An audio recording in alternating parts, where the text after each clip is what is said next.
આજના દર્શન પ્રભુ અતિ સુખકારી છે રે લોલ. આજના દર્શન પ્રભુ આનંદ આપનારા છે રે લોલ.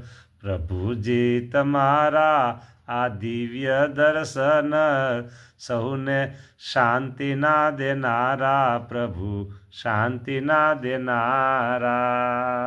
આજના દર્શન અતિ દુર્લભ છે, આજના દર્શન યાદ થયા અતિ સુલભ રે. દુર્લભ થયા દર્શન સુલભ થયા. કૃપા કરો તમે, એટલે શું બાકી રહે મહારાજ. તમારી કરુણા ઓહો बारिश की तरह वही रही है, बारिश की तरह वही रही है. તમારી કરુણા સારા સમાજ ઉપર બહુ વર્ષથી મહારાજ, બહુ વર્ષી રહી છે વાત. બસ આવો આવો પ્રભુ, આનંદ આનંદ આનંદ, અને આવો આવો સદવિચાર પ્રભુ સર્વના હૃદયમાં ઉદ્ભવતો રહો, ઉદ્ભવતો રહે, ઉદ્ભવતો રહે. બસ